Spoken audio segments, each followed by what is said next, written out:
Hi friends, welcome to our channel. இன்னைக்கு நம்ம ரொம்ப சாஃப்டான ஜூஸியான ரஸ்மலாய் கேக் எப்படி செய்கிறதுன்னு பார்க்கலாம். இந்த ரஸ்மலாயை நான் ஏற்கனவே செஞ்சு வச்சுருக்கேன். அதோட வீடியோவும் நம்ம சேனலில் இருக்குது, நீங்கள் போய் பார்த்துக்கோங்க. ஃபஸ்ட்டு ரஸ்மலாயை ரெடி பண்ணி வச்சுட்டு அதுக்கப்புறம் நம்ம கேக் ரெடி பண்ணி அதுக்குள்ளே நம்ம ஃபில் பண்ண போகிறோம். வாங்க இந்த ரெசிபி எப்படி செய்கிறதுன்னு வீடியோவில் பார்க்கலாம். அதுக்கு முதல்ல நம்ம கேக் பேட்டர் ரெடி பண்ணிடலாம். 2 முட்டையோட வெள்ளைக்கரு மட்டும் எடுத்திருக்கேன். அது போட்டு நல்லா ஃபஸ்ட்டு பீட் பண்ணிக்கணும். பீட்டரில் ஃபஸ்ட்டு ஸ்டேஜ் வச்சு நல்லா பீட் பண்ணிக்கோங்க. முதல்ல இந்த வெள்ளைக்கருவை நல்லா பீட் பண்ணி எடுத்துட்டு அதுக்கப்புறம் தான் நம்ம மஞ்சக்கரு சேர்த்தணும். பாருங்கள், இந்த அளவு நல்லா பீட் பண்ணிக்கோங்க. அதுக்கப்புறம் நம்ம முட்டையோட மஞ்சக்கருவை சேர்த்திக்கலாம். சேர்த்திட்டு அது கூடவே 1 டீஸ்பூன் அளவுக்கு வெனிலா எசன்ஸ் சேர்த்திக்கோங்க. சேர்த்திட்டு இது ரெண்டையுமே நல்லா பீட் பண்ணிக்கோங்க. நல்லா ஒரு 2-3 நிமிஷத்துக்கு பீட் பண்ணி எடுத்துக்கோங்க. இப்போ இது கூடவே ஒரு 1/2 கப் அளவுக்கு பவுடர் சுகர் சேர்த்தணும். சுகர் பவுடர் பண்ணிவிட்டு மெஷர் பண்ணியிருக்கேன் 1/2 கப் அளவுக்கு.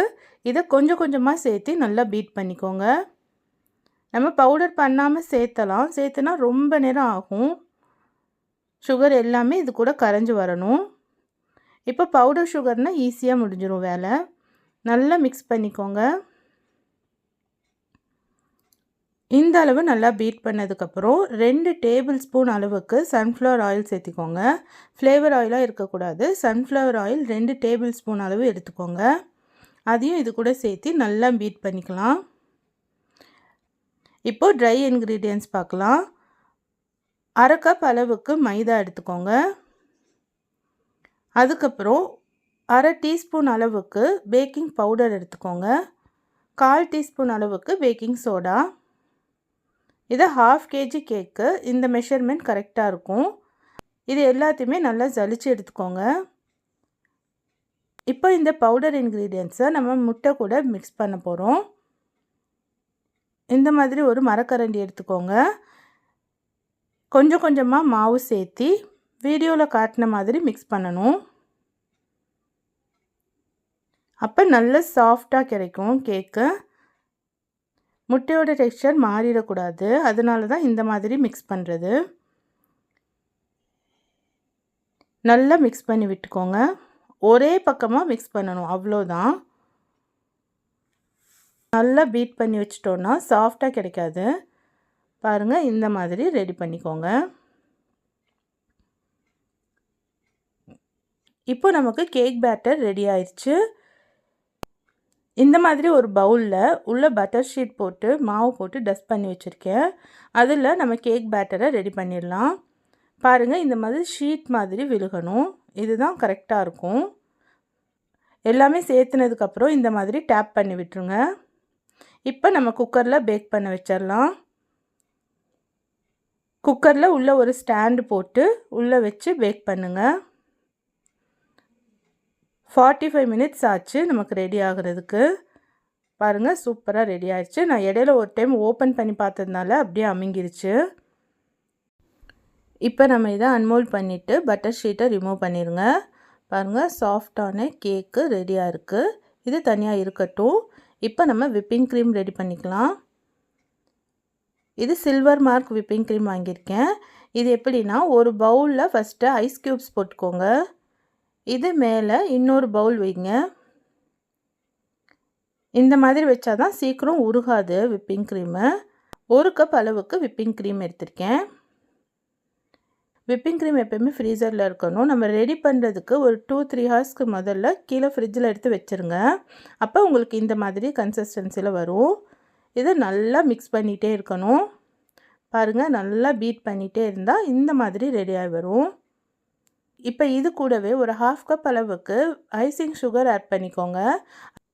ஐசிங் சுகருங்கிறது வேறு எதுவும் இல்லைங்க. 1 கப் சர்க்கரைக்கு 1 டேபிள் ஸ்பூன் அளவுக்கு கார்ன்ஃப்ளவர் மாவு போட்டு நீங்கள் மிக்சியில் பவுடர் பண்ணிக்கோங்க. அதுதான் icing sugar. Icing sugar add பண்ணி நீங்கள் செய்யும்போது க்ரீம் மெல்ட் ஆகாது. நம்ம ரெடி பண்ணுற வரைக்குமே அந்த ஐஸ்லேயே இருக்கட்டும் விப்பிங் க்ரீமு.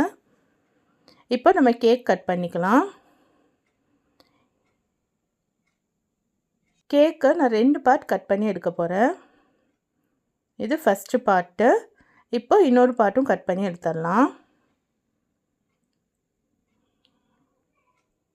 பாருங்கள், 2வது பார்ட்டும் கட் பண்ணி எடுத்தாச்சு.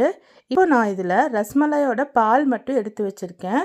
அது இது கூட சேர்த்திக்கலாம். சுகர் சிரப் ஆட் பண்ணுறதுக்கு பதிலாக நான் இதோட பால் மட்டும் சேர்த்துறேன். ரஸ்மலாயை தனியாக எடுத்து வச்சுருக்கேன். குட்டி குட்டி பீஸாக கட் பண்ணி வச்சுருக்கேன். ஃபஸ்ட்டு இந்த ரப்பரியை நம்ம இதில் சேர்த்திடலாம். சுகர் சிரப்பில் சோக் ஆகிறதுக்கு பதிலாக இந்த மாதிரி பாலில் சோக் ஆச்சுன்னா இன்னும் டேஸ்ட்டாக இருக்கும். இப்போ இது மேலே நம்ம விப்பிங் க்ரீமை ரவுண்ட் பண்ணி வச்சுருங்க. வீடியோவில் காட்டின மாதிரி நம்ம ஃபுல்லாக அப்ளை பண்ணிக்கணும் ஒரு லைனு. இந்த மாதிரி அப்ளை பண்ணதுக்கப்புறம் இது மேலே நம்ம கட் பண்ணி வச்சுருக்கிற ரஸ்மலாயை சேர்த்திடுங்க. ஃபுல்லாகவே நம்ம சேர்த்திடணும். ரஸ்மலாய் செஞ்சுருக்கிற வீடியோவும் நம்ம சேனலில் இருக்குது. நான் ஐ பட்டனில் கொடுக்குறேன், நீங்கள் போய் பார்த்து செக் பண்ணிக்கோங்க. இப்போ இன்னொரு லேயர் வச்சிடலாம்.